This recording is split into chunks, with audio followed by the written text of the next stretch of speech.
ओम शांति। बुरे कर्मों की सजा कब मिलती है? पिछले जन्म की सजा। लॉ ऑफ कर्मा कैसे काम करता है? तो देखिए, हम कोई भी कर्म करते हैं, अच्छा या बुरा हो, उसका फल तो जरूर मिलता है। और जो बुरा कर्म करते हैं उसकी सजा भी मिलती है, उसकी सजा से कोई बच नहीं सकता है। अब वो जो कर्म करते हैं, कौन सा कर्म करते हैं और उसकी क्या सजा होती है और उसकी सजा कब मिलती है और कैसे मिलती है, इसके बारे में आज जानेंगे। और हर कर्म की एक अपनी सजा होती है। जिसने जो कर्म किया है उसकी उसको सजा मिलती ही है। और आज जो भी व्यक्ति किसी न किसी कारणवश दुख है, चाहे अपने तन से हो, मन से हो, धन से हो, परिवार से हो, संबंधियों से, किसी न किसी प्रकार की शारीरिक पीड़ा है, कोई ना कोई उनके जीवन में प्रॉब्लम है, तो उसमें किसी और का दोष नहीं है। अधिकतर लोग ये समझते हैं कि भगवान ने ऐसा किया है, भगवान ने हमारे जीवन में ऐसी विपत्ति, परिस्थितियाँ, परेशानियाँ दी हैं।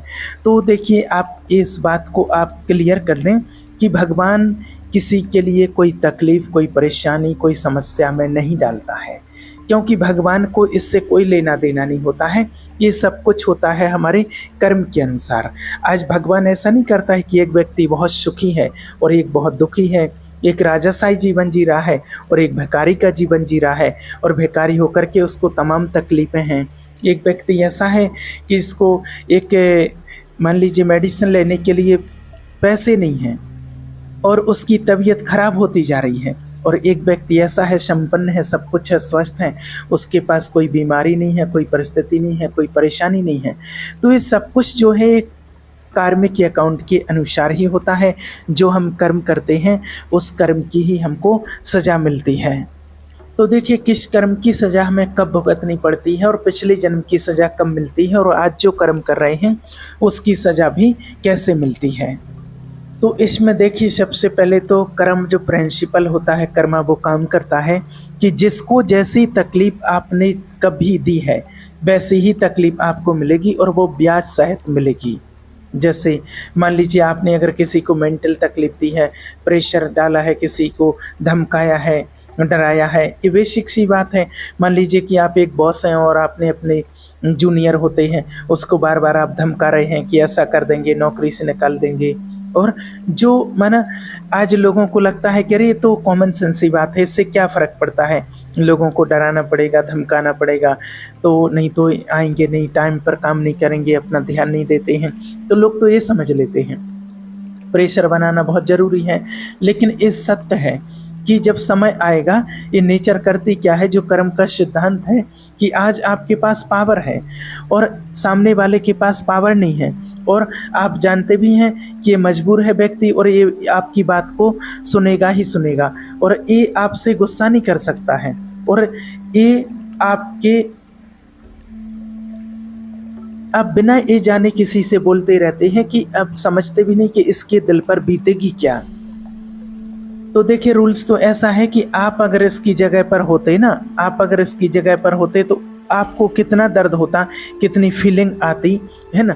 अगर जैसे घर का कोई नौकर होता है, घर में आते हैं, साफ़ सफाई करने वाले होते हैं, जो नौकर होते हैं, मेड होते हैं, उस पर चिल्ला रहे हैं, उसको मार रहे हैं, कुछ भी कर रहे हैं, उसे खाने को नहीं दे रहे हैं, तो वो जो घटना जो आज जो आप किसी को दे रहे हैं, आप जो सामने वाले को दर्द दे रहे हैं, तकलीफ़ दे रहे हैं, पीड़ा दे रहे हैं, उसकी तकलीफ़ को आप नहीं समझ पा रहे, उसके दर्द को आप नहीं समझ पा रहे हैं। लेकिन अगर आपने अपने आप को उसकी जगह पर रख करके देखा होता तो शायद आप ऐसा नहीं करते, ना ऐसी तकलीफ़ सामने वाले को आप देते। नेचर जब आप इस चीज़ की जब पनिशमेंट मिलेगी, जब इस चीज़ की सज़ा मिलेगी, देखने आपने एक कर्म क्रिएट किया, आपने गुस्सा किया है, आप चिल्लाए सामने वाले के ऊपर, कोई आपका नौकर है, जूनियर है, कुछ भी है, अपने घर से उसको या ऑफिस से उसको निकाल दिया, उससे शब्द बोल दिया, अगर कई बार तो उसके ऊपर कई लोग हाथ भी उठा देते हैं। अब आप ये मान लीजिए कि जैसा आपने किया है, जैसा वो सामने वाली आत्मा, सामने वाला व्यक्ति उस दर्द को फील कर पा रहा है, फील कर पा रही है, वो कुछ कर नहीं सकती है क्योंकि वो तो मजबूर है, क्योंकि यहाँ से पैसा मिलना है, वो तो जानती है। लेकिन वो झेल तो रही है उस बात को, क्योंकि नहीं तो निकाल दिया जाएगा तो घर का खर्च कैसे चलेगा। लेकिन उसका जो हार्ट, जो दिल है, जो अंदर से पिंच कर रहा है, जो उसका दिल में इतना तकलीफ़ हो रहा है, इतना दर्द हो रहा है, आप उसकी जगह पर अगर होते तो आपको कैसा लगता। और हो सकता है कि आपको अगले जन्म में उसी स्थिति में रखा जाए, क्योंकि क्रिया की प्रतिक्रिया होती है, जैसा हम देते हैं वैसा ही हमारे पास लौट करके आता है ना। और ये होता ही है, जैसे आज जो बॉस है तो वो हो सकता है कि आने वाले समय में या अगले जन्म में कभी वो जूनियर बन जाए, और जो जूनियर है वो सीनियर बन जाए, बॉस बन जाए, या जो आपके घर में काम करने वाली आती है उसके साथ आप जो व्यवहार करते हैं तो वो ऐसा हो जाए, क्योंकि ये तो प्रकृति का नियम है। जब आप उसकी जगह पर पहुंचोगे, उसकी जगह पर बैठ करके देखोगे और फिर आपसे कोई बोलेगा, तब आप उस दर्द को एहसास कर सकेंगे। और जूनियर और सीनियर का कई बार उल्टा होते हुए देखा है, और मेल फीमेल का भी उल्टा होते हुए देखा गया है, ये तो आप जानते ही हैं। आज मान लीजिए कि मेल ज़्यादा पावरफुल है और वो किसी को किसी तरह से अगर टॉर्चर कर रहा है फीमेल को, वो बेचारी सॉफ्ट हैं और वो टॉर्चर नहीं कर पा रही हैं, वो तकलीफ झेलती जा रही है और सामने वाला किए जा रहा है। तो कल जब चीज़ें रिजर्व होंगी, जब आपका शरीर बदलेगा, नया जन्म होगा, वो सारी चीज़ें जब आपके साथ रिवर्स की जाएंगी, क्योंकि जब आप को टॉर्चर किया जा रहा था या आप टॉर्चर कर रहे थे, तो सामने वाला यही कहता है, जो टॉर्चर होता है, जिसका दिल दर्द होता है, तकलीफ होती है उसको, कि कभी मेरा मौका आएगा, मेरा समय आने दो, फिर मैं देखूंगा तुमको, फिर मैं बताऊंगा। तो ये नेचर करती है ऐसे, ये सिद्धांत ऐसे ही काम करते हैं, क्योंकि क्रिया की प्रतिक्रिया होती है। जब तक आप दूसरे की जगह पर बैठ कर के नहीं देखते हैं, जब तक आपको उसके दर्द का एहसास नहीं हो सकता है। वैसे ही तकलीफ, वैसे ही घटना, वैसे ही परेशानी जब आपको मिलती हैं, तब आपको इस समझ में आता है कि वास्तव में इसमें कितनी तकलीफ होती है। सामने वाले को जब टॉर्चर करते हैं तो उससे कितना दर्द होता है। और देखिए एक चीज़ और आपको बताएं, कई लोग बोलते हैं, कई लोगों ने कमेंट भी किया है और एक दो लोगों ने कॉल से भी पूछा है कि शादी क्यों नहीं होती है। एक भाई थे जिनकी एज करीब 40 हो गई थी और उनकी शादी नहीं हो रही थी, तो बार बार वो पूछते थे कि शादी क्यों नहीं होती है, इसका क्या कारण है, क्यों नहीं हो रही है।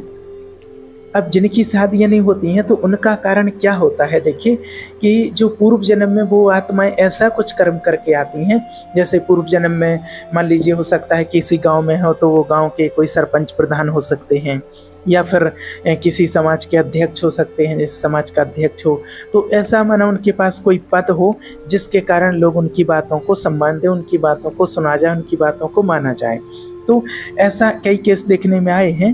तो पूर्व जन्म में उन्होंने ऐसा कर्म किया। अब जैसे ही कोई भाई किसी के पास कोई पद हो, सरपंच हो, अध्यक्ष हो, समाज का कुछ भी हो, तो जब कोई लोग शादी करने के लिए आते थे तो सबसे पहले उसी व्यक्ति से मिलते हैं, और सामने वाले ने कितने ही लोगों की शादियों को होने नहीं दिया, शादियों को मिटवा दिया, संबंध जुड़ जाएं तो वो मिटवा दे, किसी न किसी प्रकार का तर्क वितर्क पैदा कर दे, जिसके कारण से बहुत लड़के लड़कियों की शादियां टूटी थीं। तो ऐसा उसने एक बार नहीं कितनी बार, कई बार किया है। तो जैसे कोई भी व्यक्ति आता है, राय सलाह लेता है, या आप अध्यक्ष नहीं है, सरपंच नहीं है, फिर भी आपसे अगर कोई राय सलाह लेता है और आप किसी के प्रति अगर गलत सलाह दे देते हैं, है व्यक्ति सही लेकिन गलत सलाह दे करके किसी की शादी तोड़वाना, किसी के रिश्तों को ख़त्म करवाना, कोई ना कोई ऐसी रिश्तों में समस्या पैदा करवाना कि सामने वाला आप पर विश्वास करता है, वो आपस में विश्वासघात करते हैं। तो जो ऐसा काम करते हैं, शादियाँ तोड़वाना या ना होने देना, तो उनके संग में भी ऐसा ही होता है कि फिर जितना उन्होंने सामने वाले को दिया है दुख, इसमें उनको वो चीज़ मिलेगी। और इसमें थोड़ा कर्म का सिद्धांत भी काम करता है कि जो कर्म किया है उसका जब हिसाब किताब जब तक पूरा नहीं होगा, चुकता नहीं होगा, इसको कर्म का सिद्धांत कहते हैं, तब तक वो चीज़ फिर आपको मिल नहीं सकती है। अब जो व्यक्ति था उसने बताया, माना उसने ऐसा किया है कि कोई रिश्ता आए दूसरे गांव से, दूसरी जगह से, और उससे वो बात पूछी जाए तो बस वो मज़े लेने या किसी प्रकार से, माना इसका कैरेक्टर ख़राब है, लड़का ऐसा है, लड़की ऐसी, इस प्रकार से उसने संबंध तोड़वा दिए। अब अभी उसने बताया कि उसके करीब करीब 15 जगह से रिश्ते आए और 15 जगह से ही संबंध उसका टूट चुका है। ऐसा उसके साथ हुआ है। कहीं उसको लड़की रिजेक्ट कर देती है, कहीं उसको बनने के बाद कुछ होता है, कहीं परिवार से प्रॉब्लम आ जाती है, कभी सामने वाले की तरफ से प्रॉब्लम आ जाती है, कुछ ना कुछ ऐसा उसके साथ ऐसा करीब करीब 12-15 बार हो चुका है। अब ऐसा करते करते इतनी एज हो गई और आज वो सामने वाला व्यक्ति बहुत दुखी है। अब आपने सम्मान नहीं दिया ना किसी का, कोई आपसे सलाह लेने आता है और किसी का सम्मान दिया और उसके बारे में गलत सलाह दी, किसी के बारे में माना आप सही नहीं कह सकते हैं तो गलत भी ना बोलें, और आपने सिर्फ एक मज़ा लेने के लिए, अपना एटीट्यूड दिखाने या किसी से दुश्मनी निभाने के लिए, भजाने के लिए, अपनी बात रखने के लिए कुछ ना कुछ इस तरीके से उसने किया है, तो आखिर दर्द तो हो रहा है ना। दर्द माना आपने किसी को दर्द दिया है तो दर्द का मतलब कि आपको भी दर्द मिलेगा, और वैसे ही दर्द मिलेगा, वैसे ही फीलिंग जैसे सामने वाले को आपने दी है। अब आपको जब सामने वाले की शादियां तोड़वा रहे थे तब तो बहुत मज़ा आ रहा था, खुशियाँ हो रही थी। जब आपकी टूट रही है इस टाइम पर तो फिर आपको वो दर्द कैसा लग रहा है। जब वो सेम फीलिंग आती है तब उस चीज़ को समझ में आता है कि क्या होता है। तो कहने का भाव कि देखिए, प्रकृति जो नियति है वो कर्म जैसा हम करते हैं कि वैसा ही मिलता है, वो किसी को माफ़ नहीं करता है। कर्म का ये सिद्धांत है, नियति का जो सिद्धांत है प्रकृति का, वो मिलता ही है, उससे कोई बच नहीं सकता। हिसाब तो हिसाब है। तो अगर इस चीज़ को आपको सुधारना है, अगर आपके जीवन में ऐसी कोई समस्या चल रही है और वास्तव में रियल में ही ऐसा होता है, तो सबसे पहले तो आपको माफ़ी मांगना है, परमात्मा से आपको माफ़ी मांगना है। और सामने वाले को भी हमने यही बताया था कि आपके साथ ऐसा हो रहा है तो आप माफ़ी मांगो, मन वचन कर्म से आप भगवान से माफ़ी मांगो कि हे परमात्मा, किसी न किसी कारण से अनजाने में मुझे समझ नहीं थी, इस कारण से मेरे से ये भूल हो गई है और अब मुझे माफ़ कर दो, और मैं आगे से ऐसी कोई चीज़, ऐसी कोई बात नहीं करूँगा। और देखिए, जब माफ़ी मांगते हैं तो भगवान ज़रूर सुनता है, और वो एक दिन में नहीं सुनता है लेकिन एक ना एक दिन ज़रूर सुनता है। और आपने बहुत थोड़े दिन कर लिया और आपका काम वैसे बन जाए, तो देखिए इतने जल्दी नहीं होता है, क्योंकि आपने एक दो लोगों के साथ थोड़ी किया, आपने तो कितने लोगों के साथ, अनेक लोगों के साथ ऐसा किया है। तो सारे लोग तो एकदम से माफ़ नहीं कर देंगे, क्योंकि अनेक जो आत्माएं होती हैं वो क्या है, अनेक आत्माओं को आपने दुख दिया है तो वो एक साथ तो माफ़ नहीं करेंगे। जो जिसको दिया है तो वो लौट करके तो आएगा ना। और आप माफ़ी मांगते रहो, रोज़ रोज़ करते रहो कंटिन्यूस, और आप ये मान के चलो कि कम से कम 51 दिन तक तो आपको माफ़ी मांगनी ही होगी। और फिर ऐसा भी कहना कि जैसे दूसरा सबसे पहले सिद्धांत तो कि माफ़ी है, आपको माफ़ी मांगना है।